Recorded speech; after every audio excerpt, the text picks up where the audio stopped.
here's why we don't really reach into the future. We're trapped either by regret of the past or the routine of the present. So busy with the routine of the present, we don't give much thought to designing the future. Or trapped by the past with regrets of past losses and past failures and past mistakes, and we relive it over and over again, not to the benefit of changing it for the future, but just because, we feel that our lives have been less than favorable simply because of all the things that's happened to us in the past. But here's the real key, is to spend some time, and usually we don't do it until someone comes by and offers the suggestion. That's why meeting the right person at the right time, attending the right class, listening to the right sermon, having a conversation with the right person sometimes can totally change the direction of your life. And you're never the same after that personal contact, or sitting in that class, or reading that book, or coming face to face with someone who says, hey, our lives are not that good, what could we do to change? And that very conversation starts this whole process. Wow, I've arrived at a fairly poor place. How could I change all of that for the future? And that is all possible.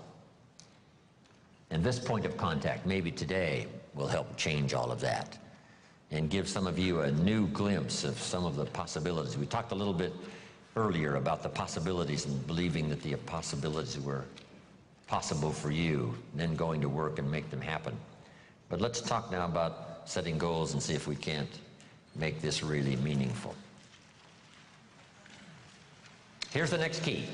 Make sure that the greatest pull on you is the pull of the future. Not the pull of the past that keeps taking you back. Not the pull of gravity like the present that just keeps you sort of stuck where you are. But we want to make sure that the greatest influence and pull on us is the pull of the future. If you have powerful goals well designed and plenty of them to stir your imagination, here's what they will do. Goals become like a magnet. And the bigger they are and the stronger they are and the longer the list and the more things you'd like to acquire during the course of your lifetime, the stronger they pull. And here's the other advantage in setting goals, so that these goals begin to pull you in that forward future direction. They pull you through all kinds of downtime, all kinds of nighttime experiences, all kinds of winters. You can much more easily survive the next crisis, the next winter of your life, if you have well-set goals, finely tuned, places you want to go, things you want to do, people you want to meet, skills you want to develop, fortune you want to make, benevolence you want to engage in. If all of that becomes powerful and clear and you're on your way, I promise you, no matter what happens, those goals will pull you through. You won't be lost in the middle because you'll be able to see beyond. So with that in mind, let's now engage in this little session. It may be one of the most important for the weekend, designing the next 10 years.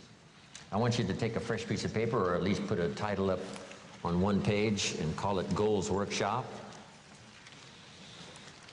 And in this Goals Workshop, I'm going to ask a series of questions, and I want you to write down the question first and then do the exercise. Okay? Write down the question first and then do the exercise. If you're ready to go, say, let's go. Here's number one. I want you to list 5 things you've already accomplished that you're proud of. Make a list of 5 things you've already accomplished that you're proud of. Because all of us have set goals, maybe haphazardly, maybe spasmodically.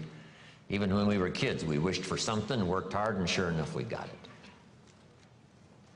List 5 achievements, 5 goals that you've reached in the past already that you're proud of. If you won a gold medal at the Olympics, that would be a good one to put on there. Whatever you've accomplished, just a list of 5 things. This is just a little review that, you know, we're not sitting in a very bad place. We've all accomplished some things. Some of us, you know, a lot of things. When you're working with children, this is a good exercise to start with. What have you already accomplished that you're proud of? In this little country town in Idaho, I graduated 3rd in my class in high school. And I'm going to another class reunion in September.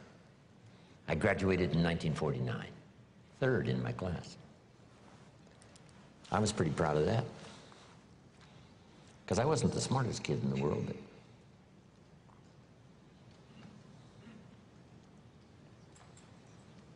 we're called the 49ers, Idaho 49ers, graduated in 1949.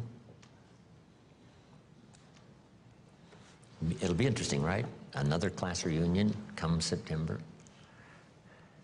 Some of my classmates are still there in this little farm community, farmers, you know, bankers, real estate people. It's a great group.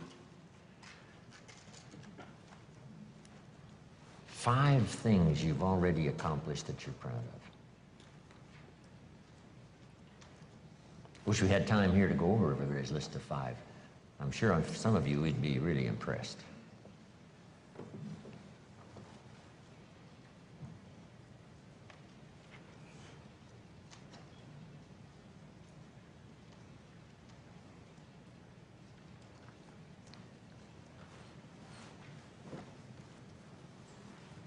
Five things, 5 achievements.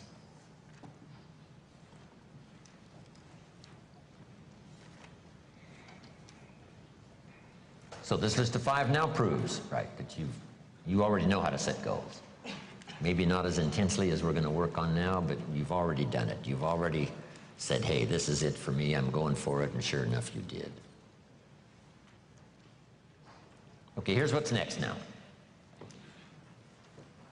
I want you to make a list. What are the 50 most important things you can think of that you want to accomplish and have in the next 10 years?